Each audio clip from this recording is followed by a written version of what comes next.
guys! Okay, welcome to my video blog. Ang pag-uusapan natin ngayon is how to talk to prospects effectively. Okay? So, tatandaan nyo na maigi dito, nung pumasok kayo sa industriyang ito, or naging network marketer kayo, or kung papasok man kayo dito, lagi nyo tatandaan, ang pinakamahalaga dito is that you have to talk to people.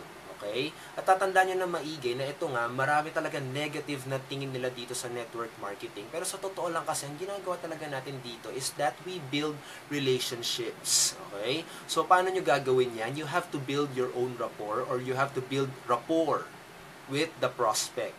Okay? With that person. Ngayon, paano kayo magbibuild ng rapport dito? Okay? So, lagi nyo tatandaan na you're there as a consultant, not a salesman. Nandyan ka para tulungan sila. At kailangan nyo rin kumausap nga ng tao.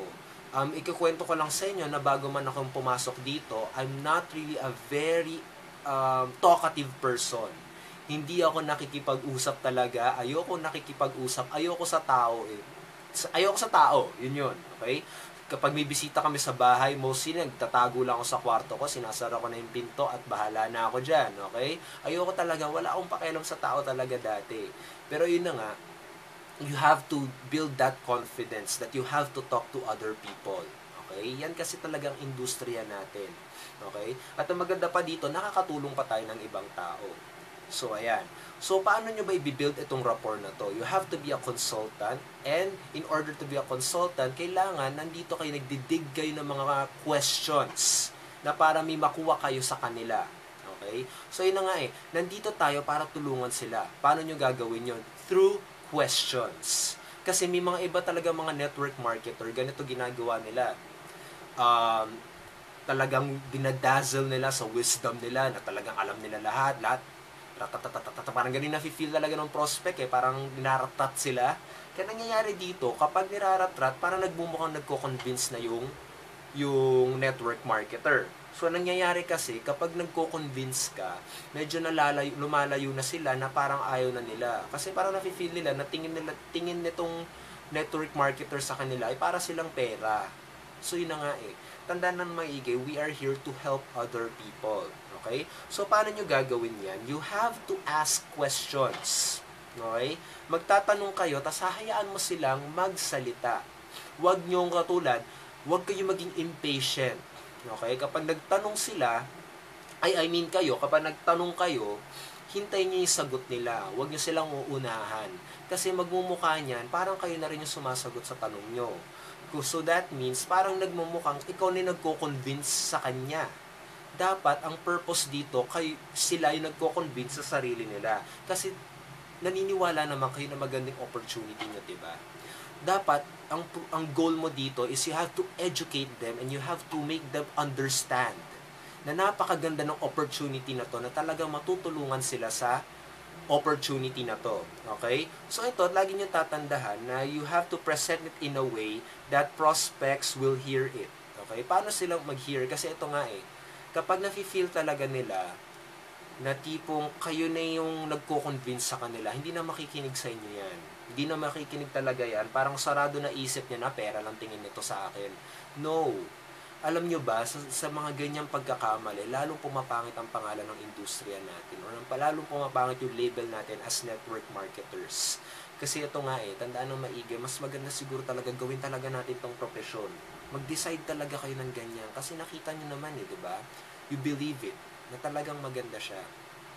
Ito naman, guilty rin ako dito. Kasi nung nagsisimula pa lang talaga ako dito, ganyan ako eh. Magtatanong ako eh. Napaka-impatient ko talaga.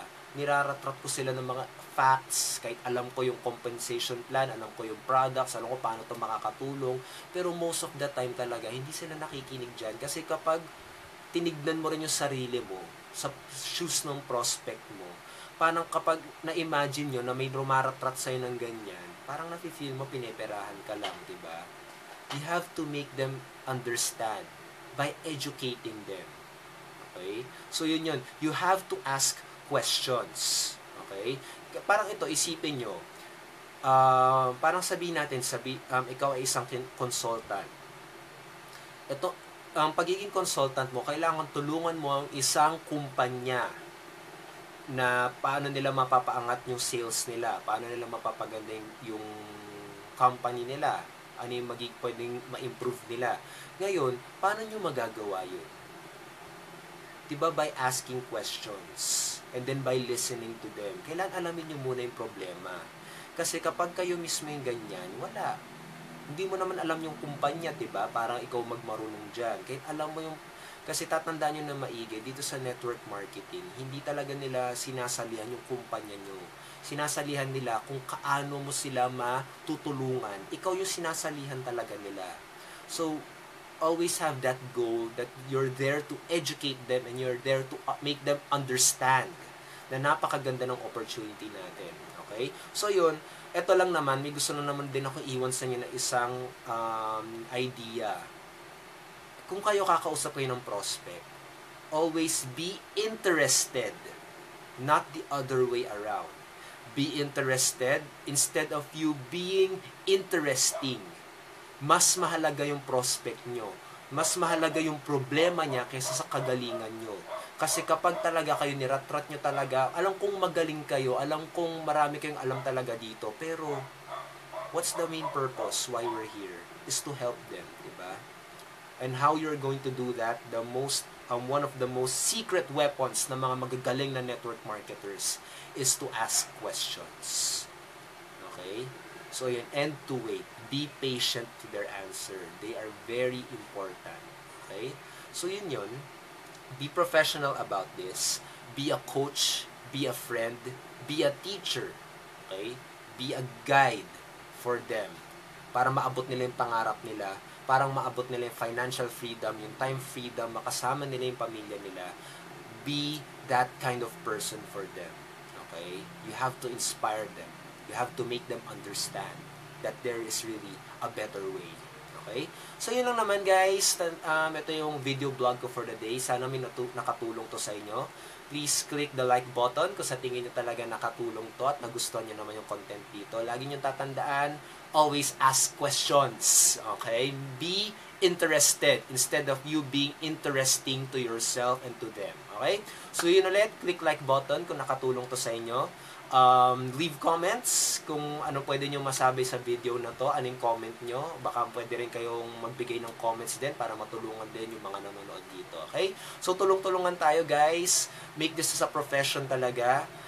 Napakaganda ng opportunity na to. Sana ma-spread yung word. Mapaganda naman natin, mapaangat natin tong industriya natin. Okay? So, more power to you guys at tulong-tulungan talaga tayo. So, salamat sa pakikinig. Ulit, like button, comment button, at saka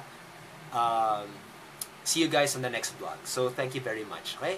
So, good night.